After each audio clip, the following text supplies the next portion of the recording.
D'aujourd'hui, c'est les stratégies gagnantes pour signer des mandats de vente en pige et des mandats de qualité en 2022. Donc le sujet qu'on va aborder, moi c'est un sujet qui me fait particulièrement kiffer au niveau de la pige pour plusieurs raisons. D'abord petit wrap-up rapide sur qui je suis.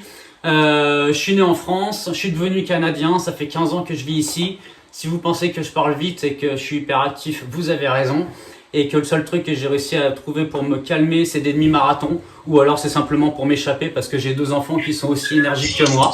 Donc j'ai deux kids. Ouais, j'en ai un 7 ans et demi, puis l'autre une préado de 11 ans qui roule des yeux et qui me dit que j'ai des blagues de merde. Ça évolue, hein, ça grandit vite ces petites bêtes-là. Je suis agent IMO depuis longtemps. Je vais vous raconter vite fait là, mais à l'époque il n'y avait pas internet. Et puis quand on se tenait pour des téléphones portables, fallait rester collé au mur. C'était les bebop à l'époque, ça ne rajeunit pas. Et j'ai aussi depuis ça fait un an et demi, je suis formateur KW Université pour la France. Pour moi, ça fait partie des plus beaux accomplissements que j'ai eu jusqu'à présent dans ma carrière. Et le côté formation, coaching, ça fait une dizaine d'années que je fais ça et puis que maintenant j'ai formé et coaché un peu plus de 2000 agents. Pourquoi la pige? Moi ça me fait particulièrement triper. Je vais vous raconter l'histoire rapidement. C'est que 14 octobre 1997, je fais mon jour 1 dans une agence immobilière avec l'idée que je vais vite rouler en BM, que je vais avoir une super copine, du fric plein les poches et un super costard, comme le gars que j'avais suivi quand j'étais stagiaire. Et puis surtout beaucoup de liberté, parce que moi j'ai besoin de liberté. Et puis là, il y a le dirigeant de l'agence qui m'attrape par l'épaule, il me fait: Yann, tu vas au fond de l'agence et tu ressors du bureau uniquement quand tu as 10 rendez-vous. Voilà le journal du PAP, alors le particulier à particulier, les AVPP pour ceux qui sont au Québec. Parce qu'à l'époque, il n'y avait pas d'internet. Donc on allait au café là, et puis on achetait notre journal. Et on faisait des ronds. À l'époque, ouais, donc on n'avait pas internet, on allait au café, on prenait le journal, c'est le jeudi matin, et on faisait des ronds sur le journal, et puis après on allait appeler tout le monde. Et puis je vais dans le bureau discipliné, et puis au bout d'une heure et demie, je ressors, et puis il me fait Tiens Yann, je t'avais dit que tu ressors uniquement quand t'as tes 10 rendez-vous. Et puis je fais c'est bon, je les ai les rendez-vous. Et puis il me fait mais comment ça? Je fais tu m'as dit de les appeler, je les ai appelés, et puis il me fait mais il y a personne qui t'a dit non? Je fais là non, mais ça tu me l'avais pas dit. Tu m'avais pas dit qu'on pouvait me dire non. Donc déjà j'avais pas de croyance limitante de qu'on pouvait me dire non. Et puis il me fait mais tu leur as dit quoi? J'en fais c'est pas compliqué, tu m'as donné le journal. Je fais j'ai vu dans le journal que la maison était à vendre, je veux le mandat, je viens quand? Assez simple comme stratégie. Simple, direct. Bon, pour ceux qui me connaissent bien, ça me ressemble plutôt bien. Et que au fur et à mesure des mois et des années, j'ai amélioré la technique. Et la technique du j'ai vu la maison à vendre et je veux le mandat là maintenant. Aujourd'hui, c'est beaucoup plus compliqué. Et ça fait quelques années comme que c'est un petit peu plus compliqué. On ne peut plus se contenter que de ça. Et au travers de ce que je fais et des différentes personnes que j'accompagne dans ces stratégies, parce que j'ai un programme spécifique et pour ça, on a amélioré au fur et à mesure des mois et des années notre approche. Et qui fait qu'on l'a amélioré, on l'a bonifié. Et on l'a adapté version 2022 versus ce qu'on pouvait faire en 1998. Alors pourquoi j'apprécie particulièrement la pige ou la sollicitation des AVPP pour ceux qui sont au Québec? Parce que quand on fait de la prospection, alors qui prospecte de façon régulière pour aller trouver des propriétés à vendre? Levez la main. C'est cool.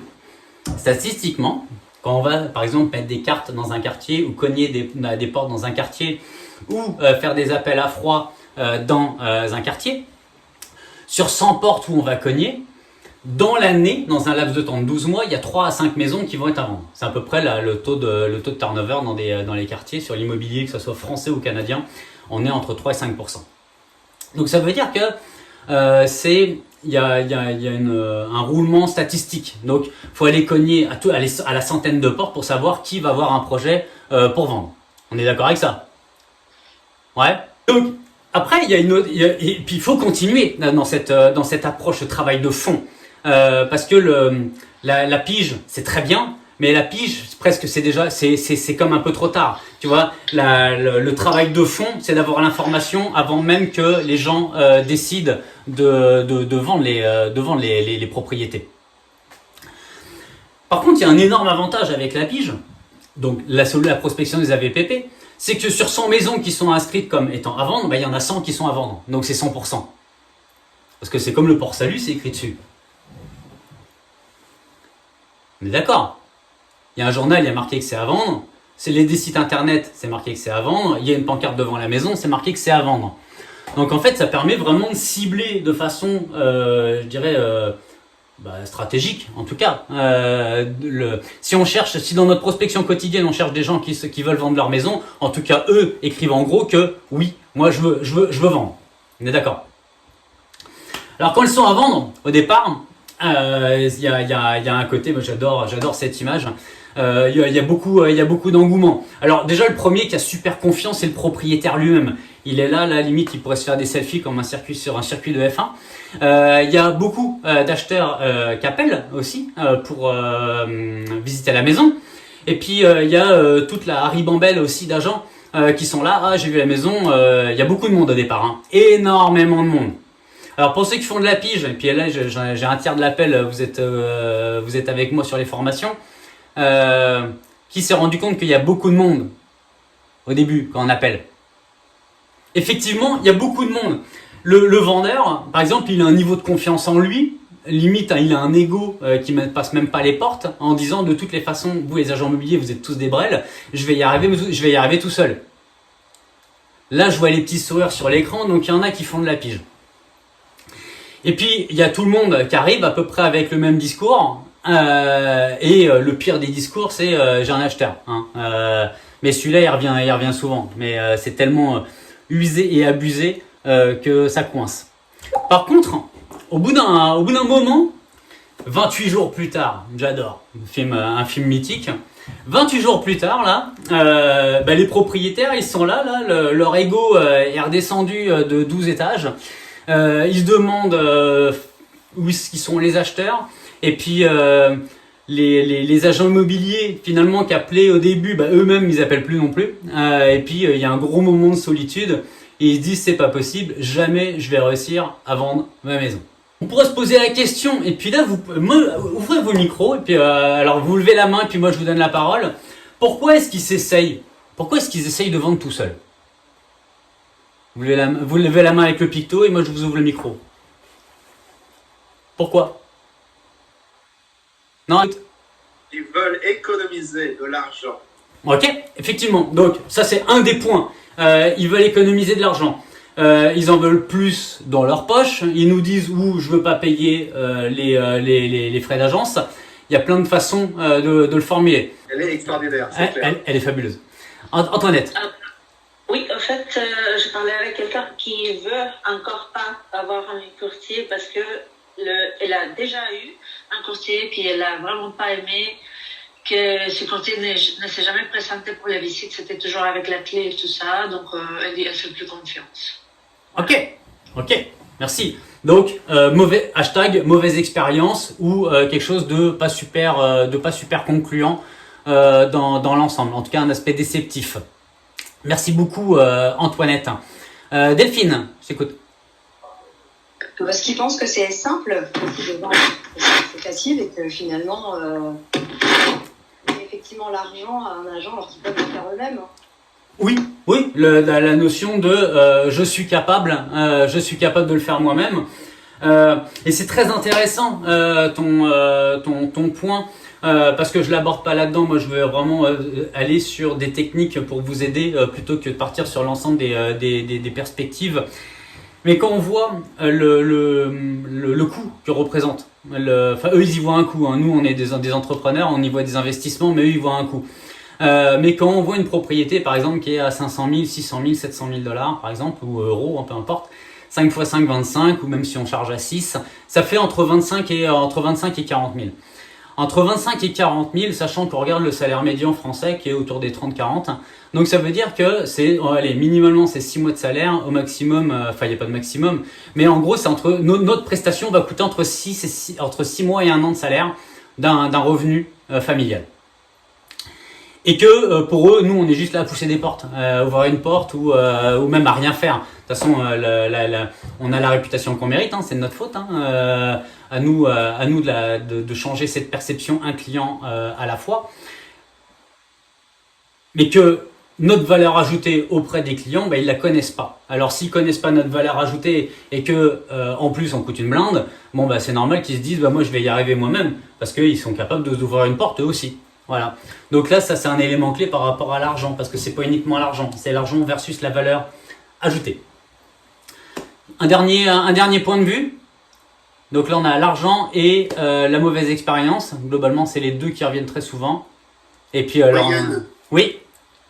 Oui, Yann, c'est Christophe de Brest. Oui, bonjour Christophe.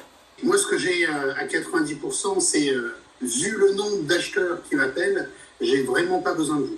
Je vais la vendre tout seul. Super.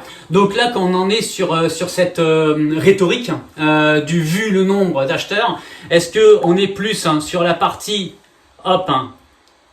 du début, genre ça vient juste de sortir, ou est-ce qu'on est en mode 28 jours plus tard, et puis c'est 60 jours 28 jours plus tard. Ok, 60 jours plus tard, il y a toujours autant de monde? Ça peut-être non. Ouais, peut-être moins parce que est-ce que toi t'es là encore 60 jours plus tard? Non. D'accord. Donc en tout cas, parce qu'il y a bien des propriétés, soyez-en certains, qui 60 jours plus tard ne sont toujours pas vendues, 90 jours plus tard non plus. Mais ce qu'il y a, c'est que là on n'est même plus au courant. Et que malgré cette perception que finalement, soit on est des bons à rien, soit on coûte une blinde, soit qu'ils sont capables de le faire eux-mêmes, il y en a quand même sur des statistiques, 52, enfin 1 sur 2 en fait, qui va finir par se prendre un agent. 1 sur 2. Parmi ceux qui n'ont pas vendu, parce qu'il y a ceux qui ont vendu. D'accord? Et le deuxième chiffre que j'adore là, c'est il y en a 64%, les 64% de ceux qui vont choisir un agent, ils vont prendre le premier avec qui ils ont parlé. 1 sur 2 qui est dans le journal qui va se prendre un agent et il y en a 6 sur 10 qui vont se prendre le premier. Donc moralité de l'histoire, vu qu'il y a une statistique de 1 sur 2, autant les appeler.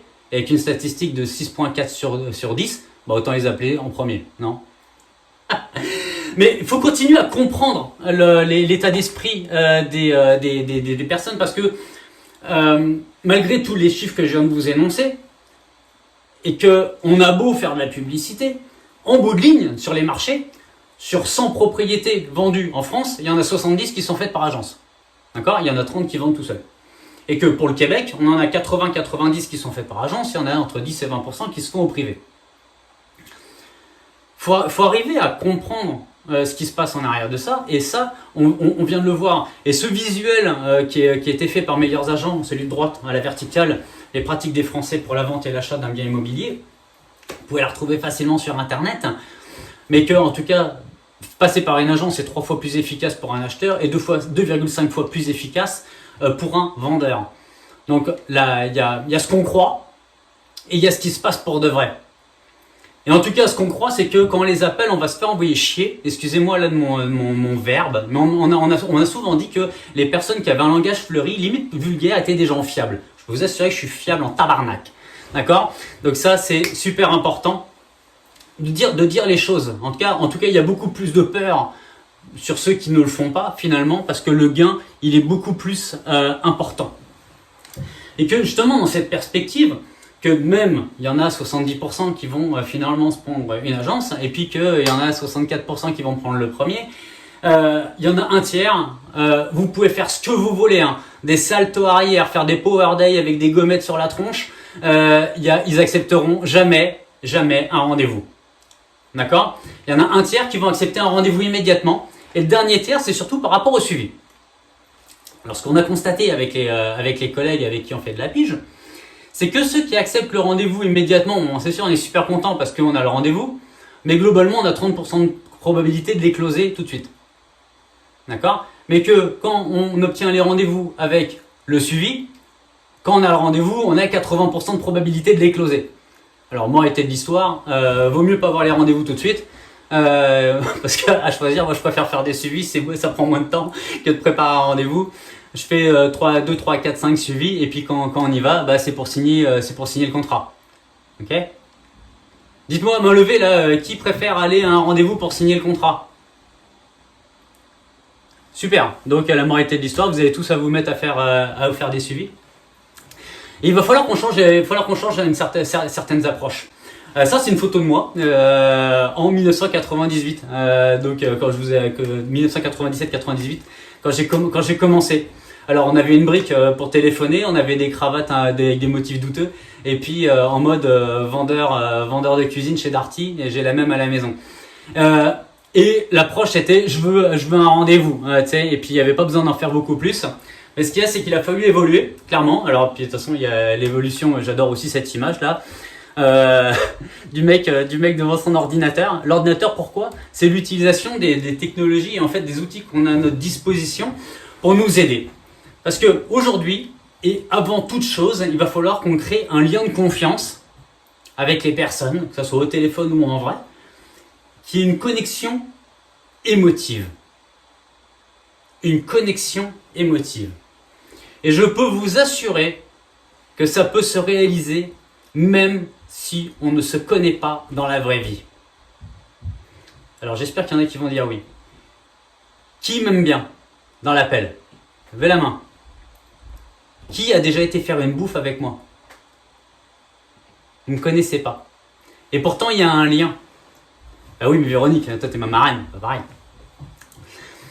Et que on ne se connaît pas, on est resté par le biais de réseaux sociaux, on est resté par le biais des masterclass, mais vous avez un a priori positif par rapport à qui je suis. Et puis on a créé une forme de lien.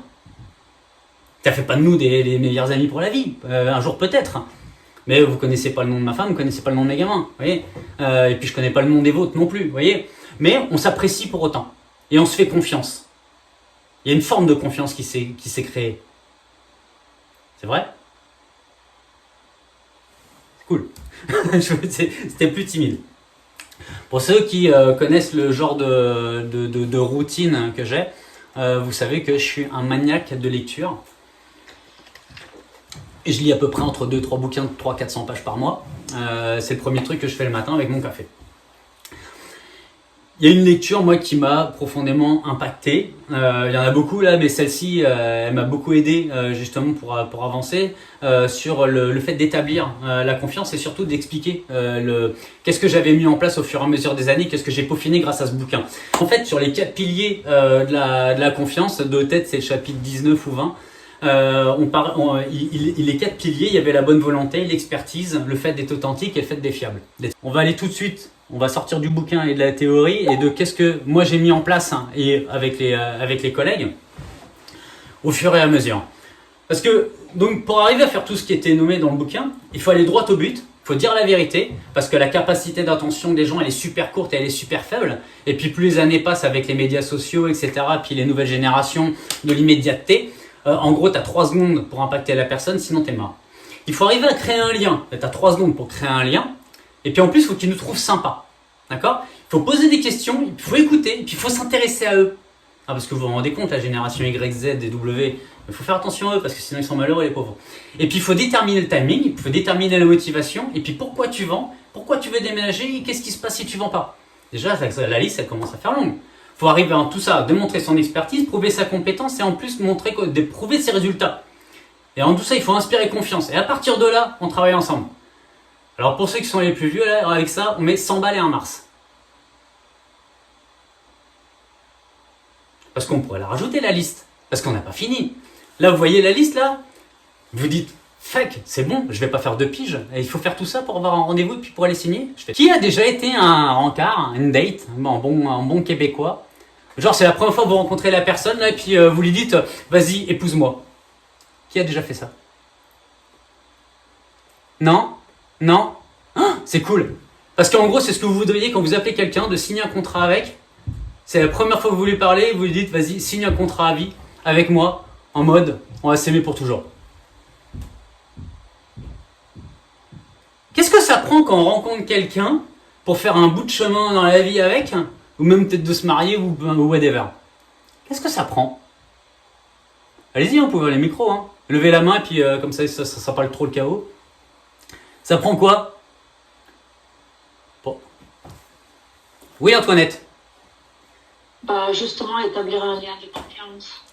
Ok. Un lien de confiance. Michael. Merci Antoinette. Eh ben ça apprend à se connaître mutuellement, Apprendre à se connaître. Ouais. À connaître ses problèmes, ses défauts, ses qualités, savoir comment est-ce qu'on peut compter sur lui, comment est-ce qu'on peut se compléter. Parfait. Toi, si tu vas prendre un café avec une meuf comme ça, là, direct, tu sais comment tu vas pouvoir la compléter, comment vous allez pouvoir vous supporter mutuellement et tout ça. T'as tout ça direct ou il te faut un petit peu de temps? Ah, il faut du temps. Ah, faut du temps. Est-ce qu'il faut un café? Est-ce qu'il faut 2 cafés, 3 cafés, un pichet de café? J'avais beaucoup plus qu'un pichet de café. Ah d'accord. Donc faut peut-être même une bouffe. Ouais, ou même plusieurs, hein, je dirais. D'accord. Donc de se laisser un petit peu de temps et en tout cas faut répéter le nombre de points de contact. Oui. Parce que s'il y a quelqu'un qui t'approche comme ça là puis qui dit vas-y Mickaël, tu me connais pas mais vas-y fais-moi confiance. Ta réaction c'est quoi? On va te faire foutre. Ah d'accord, ok. Donc vous comprenez pourquoi on se fait tous envoyer foutre parce que on demande aux gens de nous faire confiance direct? Alors pour ceux qui arrivent sur l'appel et qui me connaissaient pas avant, demandez aux autres comment je suis. En tout cas faites-vous votre propre idée. Mais en tout cas moi j'appelle un chat et c'est assez direct dans mon approche. Mais en tout cas ça mérite de pas laisser les gens sensibles. Quoi d'autre? Tiens, allez, Lina. Salut Lina. Salut. Salut. Quel est pour toi l'élément clé qui permet de tisser de la confiance avec des gens? Je sais pas, pour moi, l'élément clé avec les vendeurs, avec eux particulièrement, c'est de ne pas sonner scripté ou en fait de sonner sincère en fait. De vraiment s'intéresser à eux et à leur projet. Parfait. Maintenant, en dehors du cadre du travail, quand tu rencontres une personne, tu essaies d'en savoir un petit peu sur elle, t'en dévoiles un petit peu sur toi, mais il y a cet aspect de répétition. Ouais. D'accord. Non, c'est sûr, ouais. D'autres. Il faut qu'ils apprennent à connaître aussi un petit peu qui on est. Puis, Bien sûr. Donc finalement la liste là, et puis à la blague je mettais 100 balles et un Mars, mais finalement c'est pas tant abusé que ça quoi. On est tous d'accord en tout cas que dans notre vie de tous les jours finalement on fonctionne comme eux. Ouais Stéphane. Il faut être super consistant aussi. Super quoi? On peut pas être consistant. D'être régulier, de tenir ses engagements, d'être là quand on a dit qu'on allait être là. Et la beauté de la chose, c'est qu'il faut être là aussi quand on nous attend pas. Donc effectivement, merci beaucoup. Et que dans tout ça là, j'adore cette citation, c'est Darwin. Les espèces qui survivent sont pas celles qui sont les plus fortes, ni les plus intelligentes, mais celles qui s'adaptent au changement. Et que oui, il va falloir, déjà depuis des années, il faut s'adapter. Et c'est une adaptation qui est permanente. Et la première, le côté jaune là, le mode réponse à tout là, où on était un peu en mode professeur et puis on avait un peu la connaissance et en tout cas cette attitude et que des générations d'agents ont été formés à réciter des réponses. Que c'est probablement un des plus grands défis que j'ai avec toutes les personnes à qui j'apprends ces méthodes là, c'est de passer de réponse à tout à question à tout. À maîtriser l'art des questions. Et à chaque fois, je les énerve parce que à chaque fois, j'arrive à les mettre dans un coin et les emmener là où je veux parce que jamais je n'affirme. Je pose une question. Et les gens si je vous pose une question, que vous me donnez une réponse, vous n'êtes pas assez schizophrénique pour ne pas être d'accord avec votre propre réponse. La notion de question à tout. Et que plutôt que d'apprendre par cœur des trucs à dire, entraînez-vous à comment je peux utiliser ce qui vient d'être dit pour essayer de comprendre, d'approfondir un petit peu plus, d'alimenter la conversation au travers de questions. Et que si vous affirmez, attention, ce qui vient derrière généralement c'est une objection. Et puis là vous galérez parce que globalement, 9 agents sur 10 ou 9 vendeurs, tous métiers confondus, ne sont pas confortables avec le traitement des objections. Mais que lorsque vous posez une question, vous avez une réponse. Mais que pour avoir une vraie issue concrète, constructive, et de trouver des solutions pour les gens, et des solutions qui sont adaptées à eux, il faut faire un vrai diagnostic. C'est comme si, par exemple, vous avez mal quelque part, vous n'allez pas voir un médecin pour lui dire « Vas-y, donne-moi tel médicament parce que je pense que j'ai ça, j'ai vu ça sur Google. » Il va d'abord faire un diagnostic. Le diagnostic, dans notre métier, c'est des questions. De quoi a besoin la personne? Vraiment la clé, question à tout. Une approche simple, une approche qui soit directe et une approche qui soit claire. D'accord? Une approche où on pose des questions et où on se met en écoute et surtout on cherche à comprendre. Là, si vous voulez, vous pouvez faire une capture d'écran. C'est la base de script que j'utilise avec les agents avec lesquels je travaille. C'est simple, direct, et ça vient très très vite chercher le je veux pas d'agent. Et le plus vite ça arrive, et le mieux je me porte. Parce que là, on peut commencer à poser des questions. Quand quelqu'un vient vous voir ou vous parle, et que cette personne-là, elle est pas franche du collier, vous dites elle joue un double jeu. C'est pas très, il y a un truc, il y a anguille sous roche comme on dit. Est-ce que vous le ressentez? Est-ce que votre intuition vient vous dire sérieux, là ça pue? Levez la main pour ceux quand vous avez cet instinct. Ouais? Cool. Bah dites-vous bien que les vendeurs, c'est pareil, c'est des êtres humains avant tout, avant d'avoir cette étiquette de je vends ma maison. Ils ont aussi cet instinct, cette espèce de cerveau reptilien qui dit là celui-là il est pas franc ou elle n'est pas franche du collier, c'est en train de mentir. Et par exemple, quand vous dites j'ai un acheteur, alors que tu n'en as aucune corlisse d'idée là que tu as un acheteur parce que la maison tu la connais même pas, et puis en plus tu sais au fond de toi-même que tu l'as même pas l'acheteur, mais que tu veux rentrer dans la maison pour choper le mandat. Dites-vous bien que déjà en partant, vous n'êtes même pas honnête avec vous-même et que ça transpire et les gens ne vous font pas confiance. Donc pour ceux qui attaquent avec j'ai un acheteur, avec l'intention d'aller signer un mandat de vente, arrêtez tout de suite parce que vous êtes détecté mais à 100 000 km. Clairement. Dites les choses comme elles sont et soyez direct. Juste, jouez franc jeu.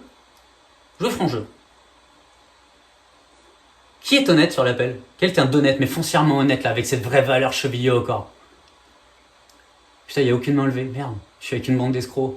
On va couper. Ah cool, merci, salut les amis, c'est chouette. c'est chouette. Bah, vivez-le. Et puis, ayez pas peur de dire aux gens, moi je vous appelle là, je regarde les maisons qui sont intéressantes, qui me paraissent intéressantes pour les acheteurs, votre maison me paraît intéressante, je veux la voir. Qui se sent capable de dire ça?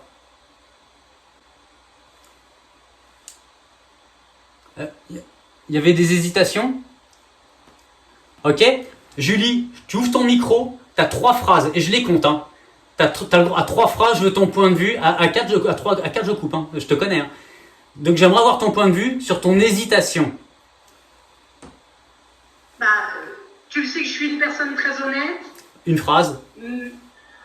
Mais dans cette circonstance de ce que tu viens de dire, je sais pas, c'est quand même chaud. En quoi c'est chaud? Oh, 3 phrases, c'est dur. Hein. Ah, pour toi, oui. Bah après, tu sais pas comment la réaction de la personne, soit elle le prend bien, ça passe ou ça casse. D'accord, très bien. On va poursuivre. Ça. En quoi ça? Qu'est-ce qui se passe? Qu'est-ce qui se passe si ça casse? Bah, tu perds le monde. Enfin, tu perds la possibilité d'avoir ce client. D'accord. Qu'est-ce qui se passe si ça passe? Bah, à mon avis, il a une confiance totale envers toi après, parce qu'il sait que tu es capable de lâcher des choses comme ça. D'accord. Qu'est-ce qui se passe si t'appelles pas?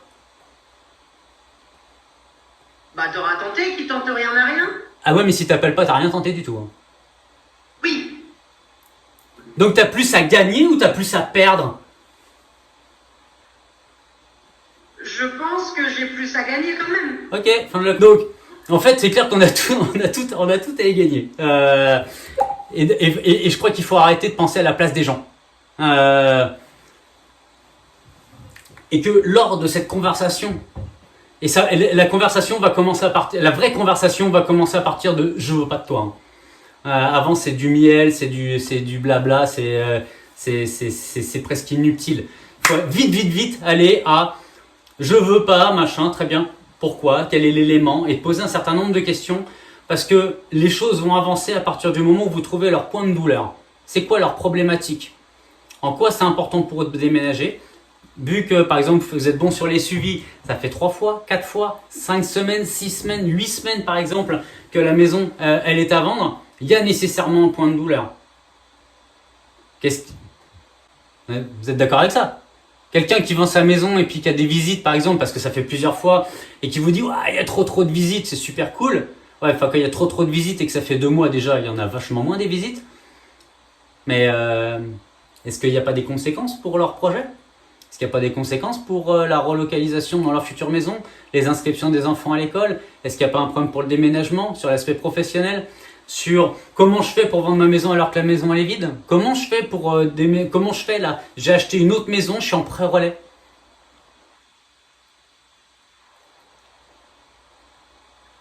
Et au bout d'un moment, les gens vont vous le dire. Et même, ça vient très très vite. Parce qu'on peut aussi écouter simplement les signaux faibles.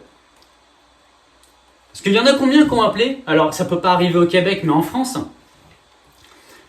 Ouais, non, mais c'est bon, j'ai déjà 3 agences. Il n'y en a pas déjà un fucking problème là? Juste une question. Ouais, donc une question, pas juste une Pourquoi question. Une question. Pourquoi ça ne peut pas arriver au Canada ou au Québec? Parce que nous, on a compris que 100% d'exclusivité, c'est vachement mieux. Ah ouais. Voilà. Voilà. Ouais. Voilà, c'est tout. T'as d'autres questions? Non. Voilà. Mais pour faire une parenthèse, en fait, les choses ne changeront que quand l'état d'esprit français changera. Et puis je reste français, hein, donc mais je me suis bonifié en devenant canadien. C'est le côté ma maison, mon terrain et ma clôture. Et en fait, c'est pareil dans la tête et c'est pareil dans les business. Et que, en fait, les agences immobilières, beaucoup trop d'agences immobilières en tout cas, s'imaginent qu'en partageant, ils vont perdre. Et que finalement, c'est tout l'inverse. Mais que c'est pas les systèmes, les SIA, les MLS, les AMEPI, etc., qui mettent énormément d'efforts, ou que ce soit e-listing par exemple, qui ont mis également des choses en place qui sont très puissantes. Mais le fait de fédérer, d'adhérer à ça, c'est qu'il va falloir que chaque agent immobilier professionnel, chaque professionnel de ce métier, comprendre le bénéfice qu'ils ont à travailler ensemble et à collaborer ensemble, quelle que soit leur couleur, quelle que soit leur bannière, vous voyez, quelle que soit leur enseigne.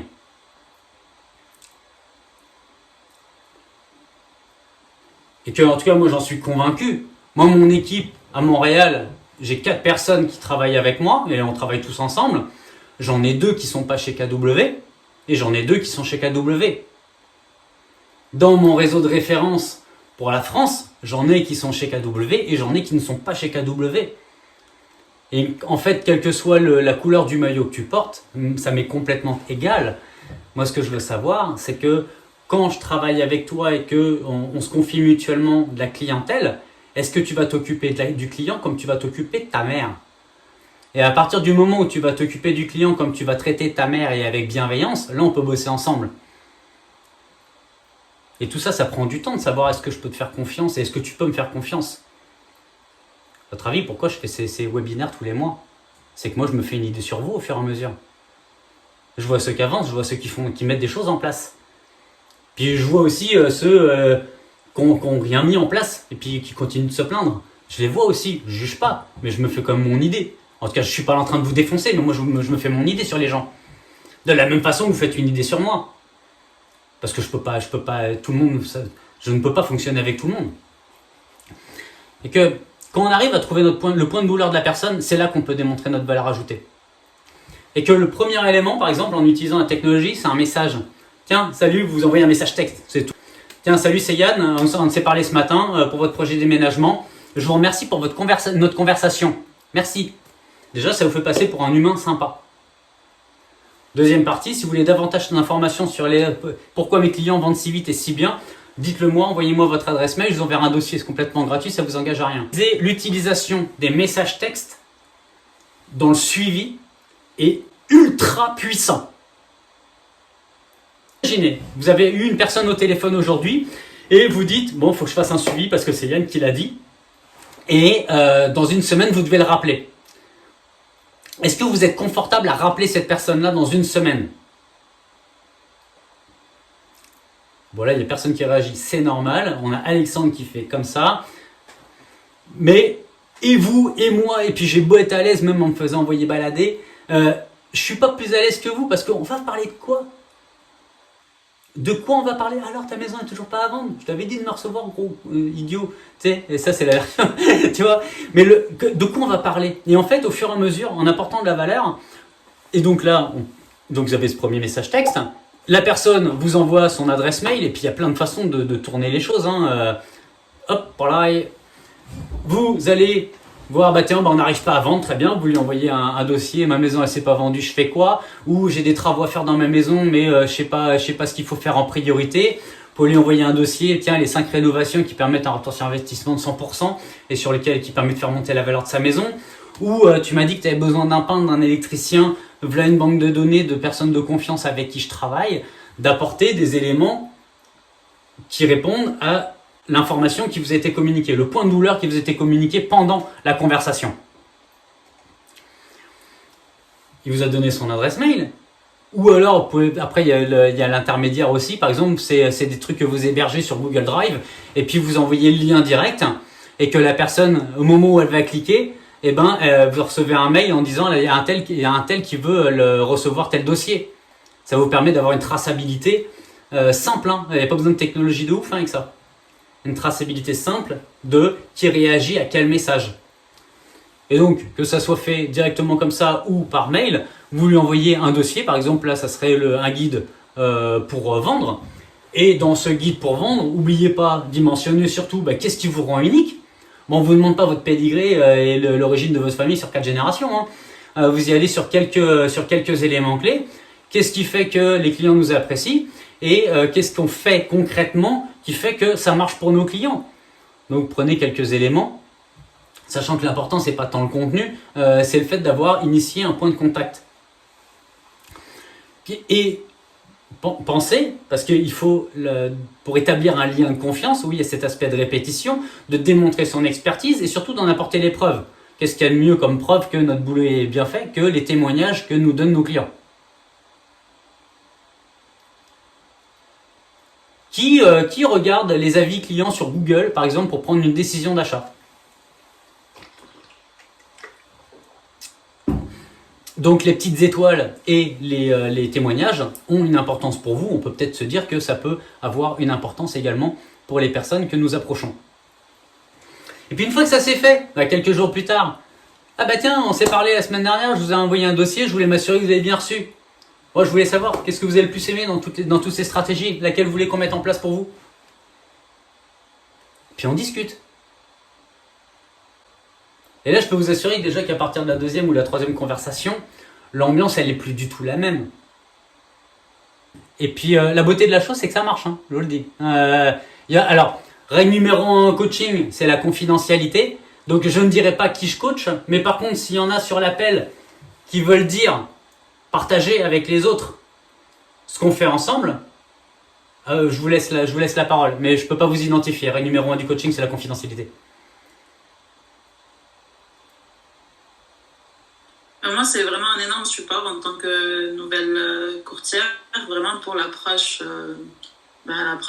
humaine de l'immobilier et moins vraiment vente en tant que telle, plus comprendre à créer des liens avec les clients potentiels. Cool. Donc, merci beaucoup. Merci Lina, et puis très heureux de travailler avec toi. Est-ce qu'il y a d'autres personnes qui veulent partager ce qu'ils ont pu vivre, par exemple sur des suivis ou sur leur approche avec les gens qui vendent par eux-mêmes? Qui a déjà utilisé les systèmes de SMS par exemple? Ouais, Max? Ouais, moi je valide à 100% aussi, je travaille avec Yann pas mal et puis il me soutient pas mal aussi, je suis un nouveau courtier. Et je valide ce qu'il dit, c'est vraiment intéressant, les suivis par SMS, puis créer un lien avec la clientèle, c'est aussi super intéressant. Et qu'en plus à cette étape-là, donc on a eu les gens une première fois au téléphone, on a eu les gens par SMS, une troisième fois par mail, et là on est sur une quatrième, donc c'est de nouveau par téléphone. Et là par exemple dans un intervalle de 7-8 jours à peu près, il y a déjà 4 points de contact. Ce qu'on peut faire aussi, c'est les ajouter sur Facebook. Adresse mail et ou numéro de téléphone, vous pouvez retrouver les gens sur Facebook. Vous pouvez les ajouter comme amis ou leur proposer les proposer de rejoindre votre page, par exemple. Et ça vous donne énormément d'informations. Et ils vont pouvoir voir aussi de quelle façon vous mettez, par exemple, en marché vos propriétés, ou qu'est-ce que disent les gens de vous sur les réseaux sociaux. De toute façon, avant même que vous ayez fait cette démarche, eux, ils vous ont déjà googlé. Ils savent déjà qui vous êtes. Ils ont été taper votre nom, votre prénom sur Google pour voir qui vous êtes. Donc, moi je dis, autant prendre l'initiative d'aller les approcher. Et après, vous pouvez créer des listes. Vous savez, on peut faire des listes d'amis spécifiques. Donc là, ça serait une liste prospect, par exemple.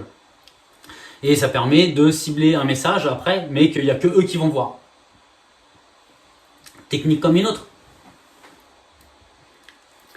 Et que, au fur et à mesure qu'il y a un appel, un SMS, un mail, ça peut être aussi une petite carte comme ça, là, en mode super old school.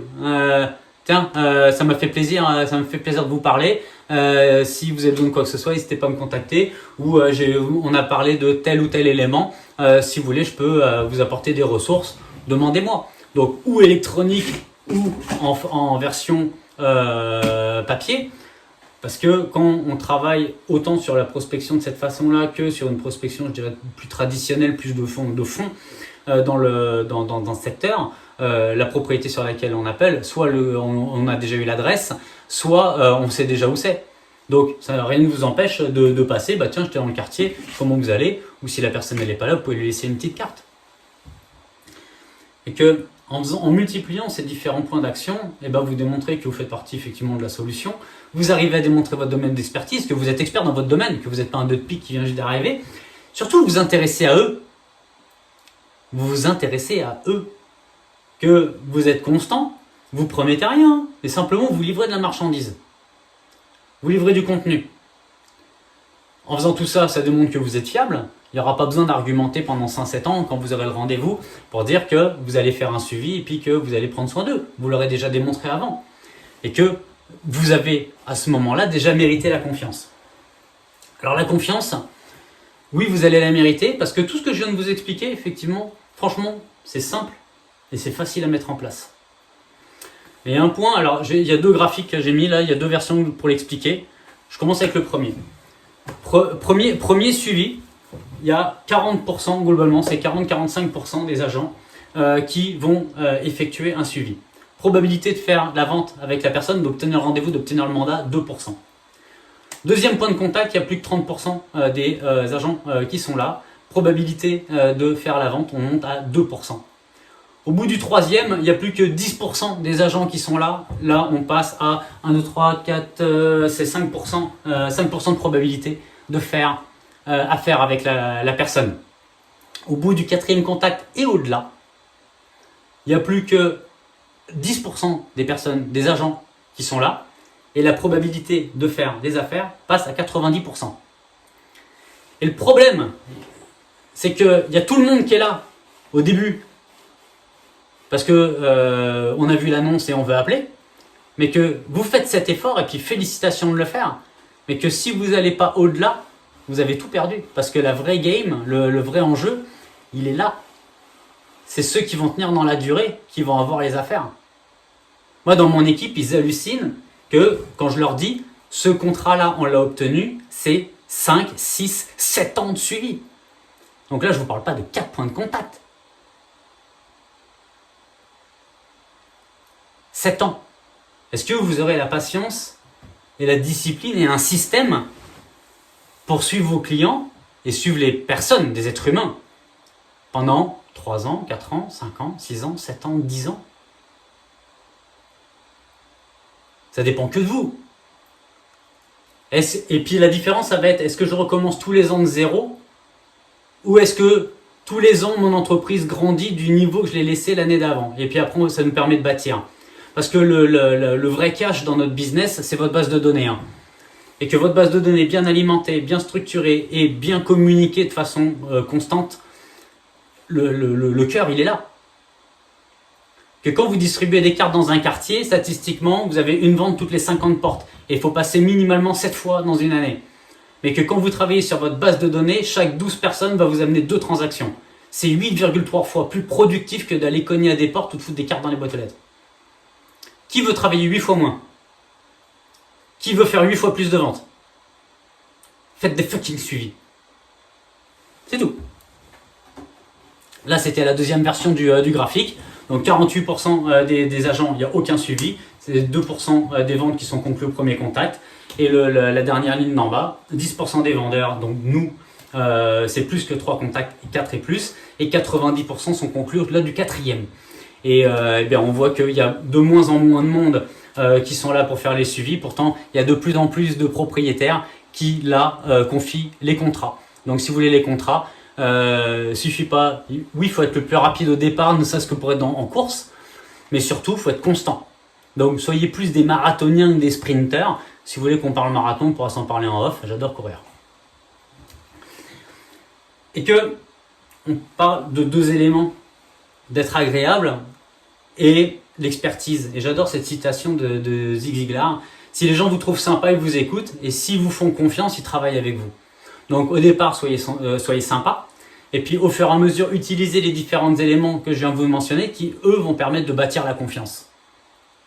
Et là, vous pourrez travailler avec. Et bien maintenant, c'est à vous. J'aimerais savoir qu'est-ce qui vous a le plus impacté, qu'est-ce que vous avez le plus aimé dans ce que je viens de vous mentionner. À vous la parole.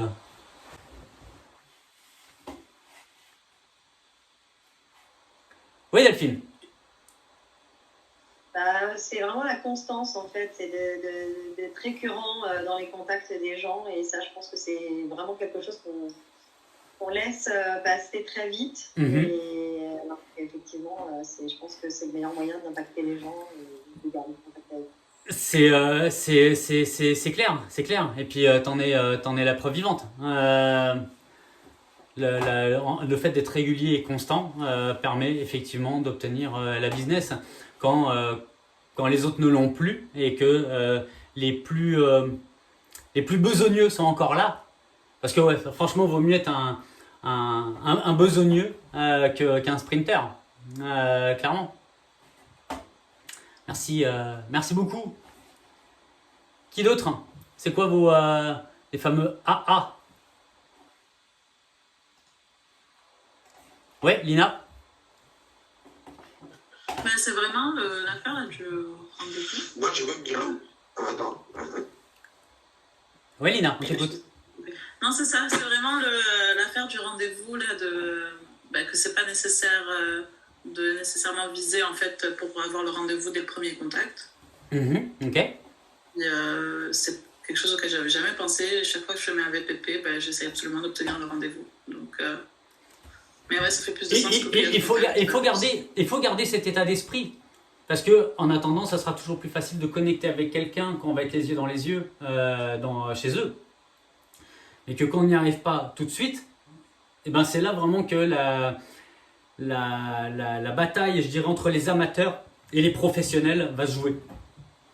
Ouais. Il y a les pros qui vont avoir un système qui va leur permettre à un moment donné d'être à ce fameux rendez-vous. Et puis il y a les amateurs qui vont lâcher au premier nom. Merci beaucoup Lina. Je vous ai mis dans le chat là, pour ceux qui seraient intéressés à être accompagnés dans ce processus-là, il y a un nouveau groupe qui démarre à la fin du mois. Je vous laisse regarder, puis si vous avez des questions, vous pouvez me demander. J'aimerais voir d'autres, les fameux AA, la lumière qui s'allume au plafond. C'est quoi le truc que vous retenez? Mickaël, je t'écoute. Moi. Ça y est, j'ai la parole. Ouais, vas-y.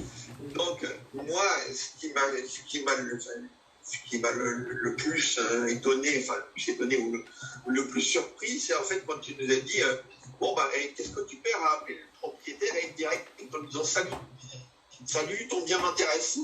Et c'est vrai que ça, c'est quelque chose que je me voyais pas faire, mais en fait, je me dis pourquoi pas en fait.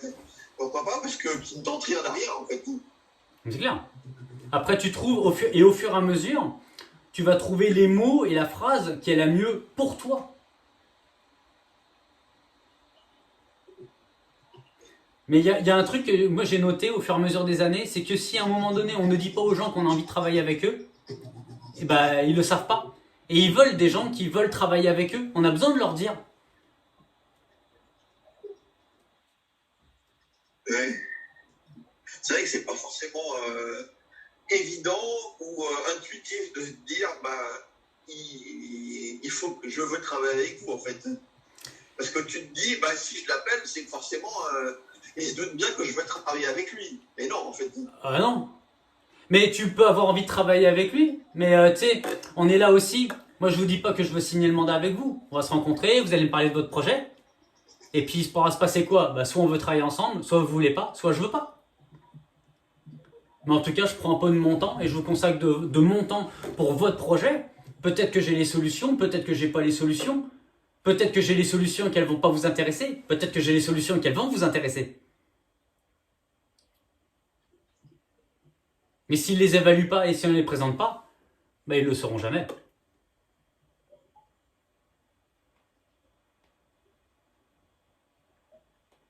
C'est bon? Donc, cool. Merci, merci Mickaël. Alexandre, je t'écoute. Ouais. Moi, c'est au niveau de la pige, au niveau des suivis, je trouve que c'est très compliqué sur Toulouse parce que assez souvent, au bout d'un mois, l'annonce disparaît et elle revient jamais. C'est à peu près 8 fois sur 10. Donc, du coup, c'est vrai que quand on analyse ça, on a l'impression que du coup, faire des suivis sur de la pige, ça sert pas forcément à grand chose. Enfin, c'est un a priori que j'ai et petit à petit, j'essaie de le faire sauter, quoi. A priori ou pas a priori, en tout cas, si statistiquement il y a 8 annonces sur 10 qui sont plus là, c'est pas un a priori, c'est un fait. Mais après, qu'est-ce qu'on y voit? C'est qu'une personne qui est en train de vendre, soit on peut avoir le rendez-vous avec, ok, mais si jamais elle veut pas du tout de rendez-vous, peut-être qu'elle connaît d'autres personnes qui ont le projet de vendre et qui ont le désir de t'accompagner. Mais qu'une personne, par exemple, non, j'ai vendu, cool, parce que maintenant ça devient un acheteur. Et que dans 7 ans, quand elle revendra, ça sera de nouveau un vendeur. On n'est pas là sur une game de courir après la prochaine vente. Si on cherche juste la prochaine vente, on est juste un agent, ok? Et puis c'est un beau métier, hein. Mais aujourd'hui, moi, je suis un chef d'entreprise qui fait rouler une business spécialisée dans l'immobilier. Donc, il y a un changement de mindset à avoir par rapport à ça. C'est que nos carrières sont longues et qu'on a besoin de clients pour maintenant, on a besoin de clients pour le mois prochain, pour dans 6 mois, dans 1 an et puis dans 10 ans. Et que notre business, on vend des maisons avec de l'argent qui n'est pas à nous, on fait acheter des maisons à des clients et puis c'est même pas nos maisons. Donc finalement, on est simplement dans la mise en relation de personnes. Donc il faut tisser des liens avec des gens. Il est là notre métier.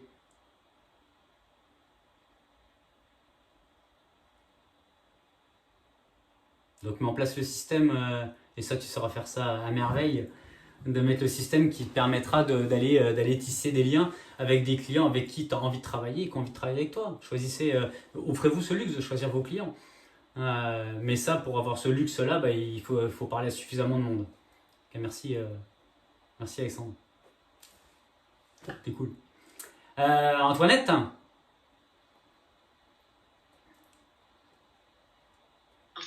Oui, pour moi, c'est vraiment le lien, comment établir le lien de confiance que j'ai beaucoup aimé aujourd'hui, ce que tu parles. Parce que, à un moment donné, je commençais à faire des appels, puis je me suis arrêtée parce que j'étais comme, ok, ça s'en va nulle part. C'était pas naturel avoir des conversations qui t'amenaient quelque part. Donc, voilà, ça va être une approche différente, certainement. Et je le comprends tout à fait qu'il y a ce côté comme on ressent les choses pas naturelles, tu vois, parce que et je prends souvent cet exemple-là. Si on parle souvent en vente où on parle on prend l'exemple d'un enfant qui apprend à marcher. Il y a aucun gamin qu'un kid qui s'est dit non, la marche c'est pas fait pour moi, d'accord. Maintenant prenons un autre exemple. Je t'emmène aujourd'hui courir un semi-marathon. Déjà tu vas me faire de la marde, j'ai pas envie d'y aller. Tu vas courir, tu vas avoir l'air tout croche, tout bizarre. Et que même si tu arrives à en tenir 10 km sur les 21, les 10 suivants, tu vas en morfler. Mais qu'à un moment donné, tout ça va devenir naturel. Plus naturel en tout cas. Moi, je prends cet exemple-là parce qu'il y a 2 ans, un peu plus de 2 ans, j'étais pas foutu de finir 3 km sans saigner du nez. Et qu'aujourd'hui, je suis capable de courir des demi-marathons. Et que même le demi-marathon, ça fait juste partie de mon entraînement. Qu'avant, l'objectif, c'était d'aller courir 20 km. Maintenant, j'en cours 25 par semaine. Donc au départ, non, c'était pas naturel, mais que ça l'est devenu. Mais que au départ, on utilise tous des scripts. Alors, il y en a plein qui sont pas confortables avec des scripts, mais ce qu'on dit de façon naturelle, c'est un script. Parce qu'on va tout le temps répéter la même chose. Mais que si ce qu'on dit de façon naturelle ne fonctionne pas, bah autant aller utiliser le discours d'un autre, de se l'approprier, et puis d'avoir des résultats. Mais au départ, est-ce que ça va être naturel? Définitivement non. Ben, parce que je pense que c'est nécessaire quand même de ne pas prendre une approche one size fits all.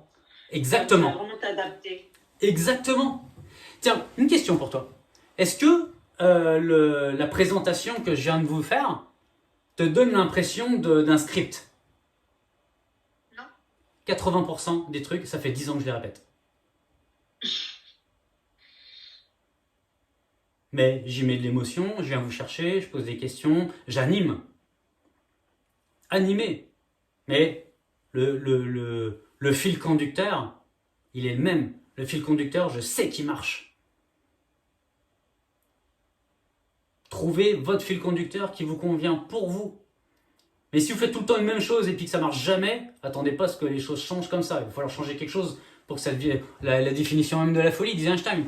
Si tu fais tout le temps le même truc et que tu as un résultat différent, c'est la base même de la folie. Mais je pense pas qu'on soit fou. Donc simplement d'aller chercher quelque chose qui fonctionne mieux, d'améliorer quelque chose en processus d'amélioration constante. Merci beaucoup Antoinette.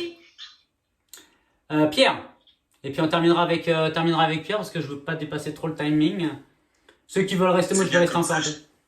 Je t'écoute. Salut Pierre. Super, comme ça je peux faire un AA et un thank you. D'accord, vas-y. Alors un A. D'abord le A. Alors le A, bah, c'est 100% vrai, hein, tout ce que tu dis. Bon, bah, ça ne peut être que vrai. Moi, j'applique systématiquement depuis quelques temps qu'on se voit. Alors, pour ceux à qui ça bloque la pige, alors je t'ai écouté une fois. Et bon, je retrouve un petit peu là aujourd'hui tout ça. C'est que j'ai détourné en fin de compte la pige, c'est-à-dire que je ne vais pas chercher le vendeur, je vais chercher l'acquéreur. Oui. C'est-à-dire que forcément, s'il vend, c'est qu'il va acheter ou alors dormir dans sa voiture. Oui. C'est aussi. Partie de ce principe-là, bah, quand je fais de la pige, hein, de la même manière, je ne me positionne pas comme voulant l'aider, mais je passe l'étape, enfin l'aider à vendre, je cherche à vouloir aider à acheter. La démarche elle est inattendue. Oui, on les prend de contre-pied. Voilà, et la deuxième question que je leur pose, c'est bon, vous vendez de particulier à particulier, et vous avez sûrement des personnes autour de vous qui veulent également vendre. Et à ce moment-là, là, je récupère du lead, et franchement, très bien. Franchement, là, je retrouve, hein, c'est un petit peu à force d'écouter et de se prendre des coups de pied aucune fois par mois. Ouais. Hein, c'est bien. Ouais. Bon, et puis mon 5Q, c'est pour toi, hein, quoi qu'il arrive. Je sais que par contre, là, voilà, ça me permet de cartonner. Donc, ce qu'il faut surtout, c'est pas lâcher. Jamais. Et tes idées sont excellentes. Et j'en suis ravi. Et ce qui me fait encore plus plaisir, c'est que d'avoir des bonnes idées, c'est surtout que vous fassiez les choses. Parce qu'une bonne idée, savoir juste pour savoir, ça sert à rien. Mais savoir pour faire, et là, ça fait avancer le Schmimblick. Donc, je suis content de voir que le Schmimblick avance pour chacun et chacune. Passez une bonne soirée. Merci beaucoup. Merci pour tes bons mots. Ça fait super plaisir.